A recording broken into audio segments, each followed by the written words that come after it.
Hello, my name is Aizere and today we are presenting our assignment 3, Restaurant Ordering System. Our project consists of 4 layers that are controllers, data, entities, and repositories. First of all, I would like to start with class main. First step, we create new object DB in PostgreSDB, and after that, we create user repository object in user repository which requires element DB. Likewise, we did it with order repository, dish repository, and dessert repository. Then, new user controller that requires user repository object and user controller class. After that, we create new object app in app class, which requires all controllers. It means that in order to create object app, we should have all of these controllers objects in. One element can't exist without other, which is the good example of composition in object-oriented programming. And through the object op, we refer to the method start in order to start our application. And in our method start, we have main menu where stored all functions, and through try user enters his option, and through if statement dependent on user's option different methods will be done, and some methods didn't finish yet, and after that catch blocks tries to catch like mistakes and exceptions. Like if the input is not integer, there will be error about it. Input must be integer, and then we need methods like get user by ID menu in order to request ID from the user and set this ID as a parameter of get user method. All these methods works in the same way.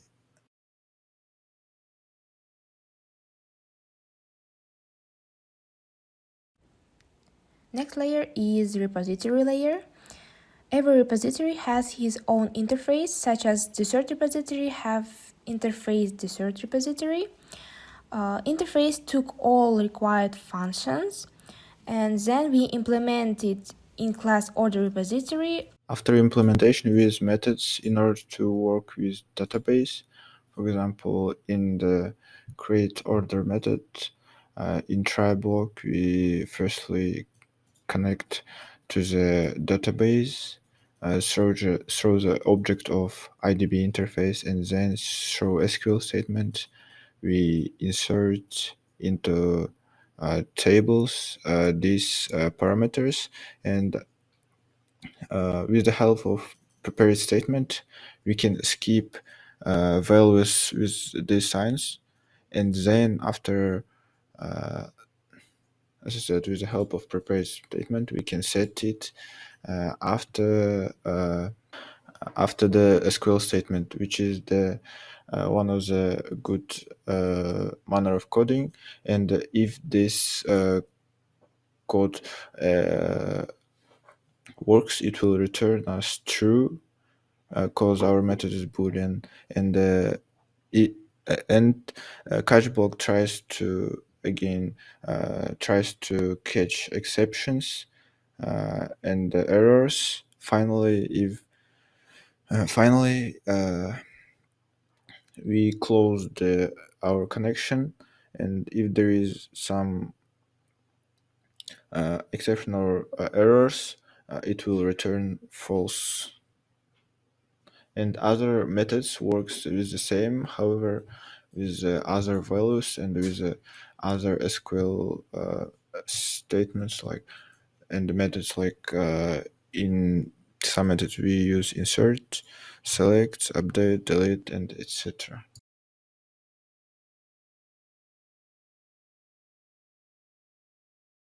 So let's move to the layers data and entities. Let's start from data. So we have an interface called IDB where we declare the function getConnection in the public class PostgreSDB. that implements IDB, we override this function. First of all, with the help of try, we're trying to connect to our database through object con. In order to connect the database, we need con URL, username, and password. So if it successfully works, it returns con. If there are some errors, it returns null. In the layer entities, we have 4 classes, such as user, dish, order, and dessert. Let's start from user. User class has 4 private variables: ID, name, balance, role. As you can see, there are some constructors. First constructor with no parameters that doesn't have anything inside. Second constructor takes name, balance as parameters and sets the user role to ordinary. And the last constructor takes all 4 variables as parameters and sets them. Also, to get and set information, some data to these variables, we have setters and getters. You can see here get ID, set ID, get name, set name, get balance, set balance. In the end of this class, we made override method toString that outputs all information about user. Next class is order. This class has some private variables which are attributes of an order, such as order ID, user ID, dish ID, quantity, sum, dessert ID, and order status. This class includes 3 constructors to create order objects, and each taking different arguments. First constructor takes no argument, so it means this constructor is empty. Second constructor takes all variables as arguments, allowing to create an order object with all attributes specified. And the last constructor takes 5 arguments and sets the order status in progress by default. Then we have several public methods called getters and setters. Like in previous class, it has the same functions, manipulation with variables. Then you can see method toString that returns to console representation of order object. Next class is dish. It has several variables such as dish ID, dish name, dish description, dish price. So this class includes 3 constructors to create dish objects. First is empty constructor. Second constructor takes 3 arguments: dish name, dish price, dish description, and the last constructor takes all variables as arguments. Like in previous classes, we have here getters and setters to manipulate with all data with all variables, and also to output information to console we have method toString. Next class, dessert, have not finished yet.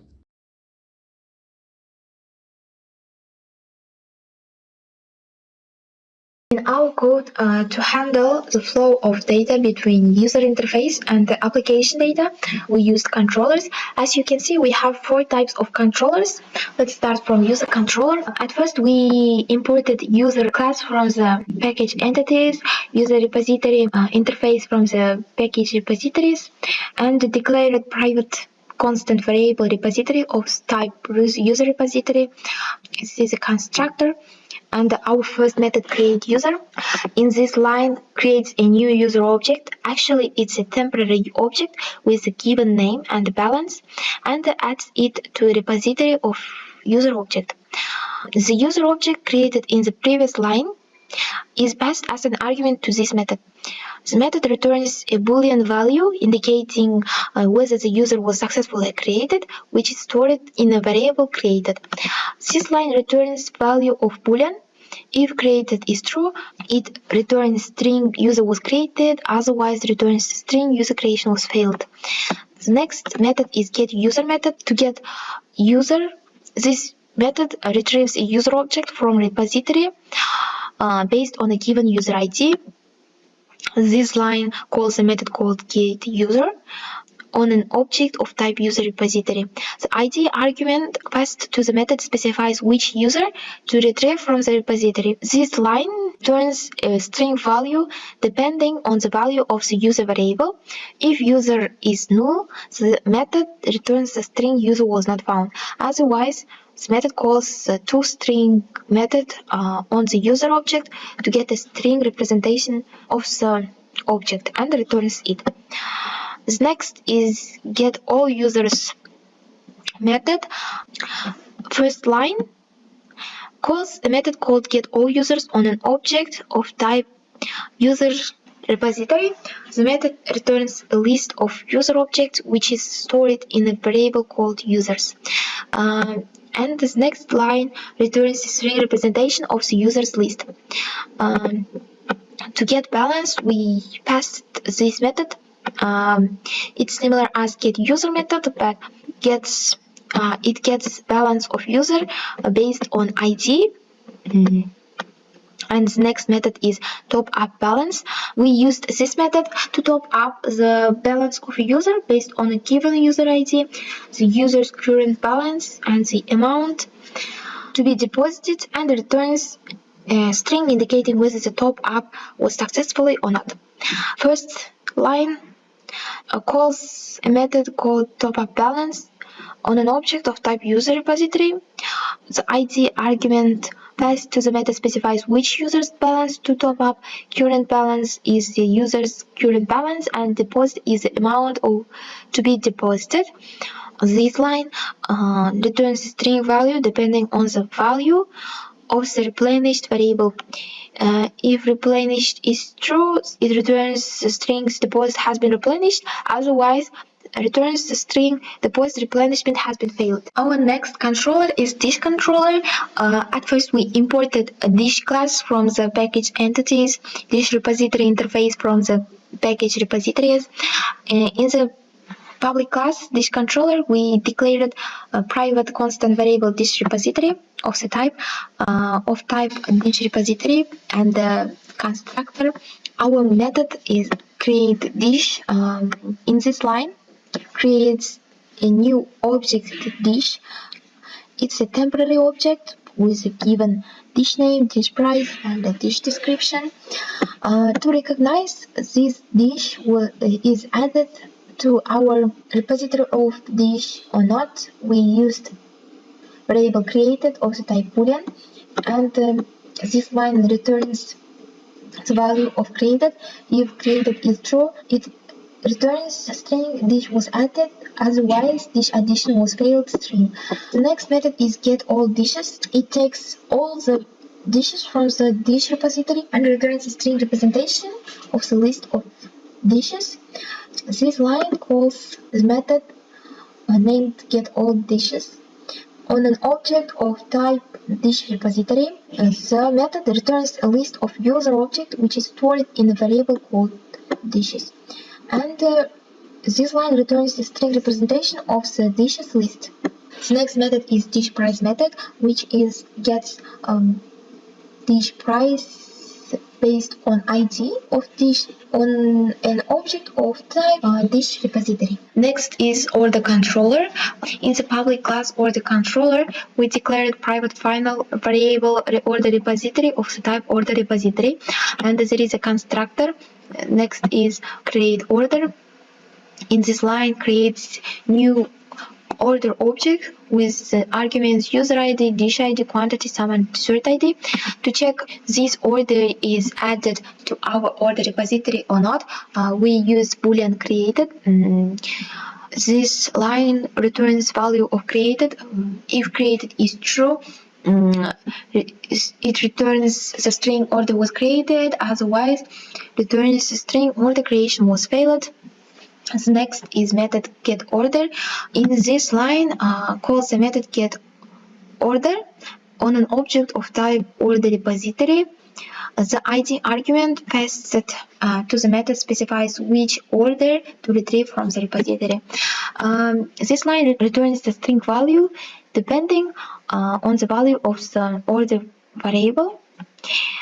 If order is null, returns the string order was not found, otherwise gives us string representations. And the last method is get all orders. This line calls a method get all orders on an object of type get order repository. The method returns a list of order objects which is stored in a variable called orders. This line returns a string representation of the orders list. And the next is a desert controller from the package repositories desert repository, and in public class desert controller declared private final desert repository variable.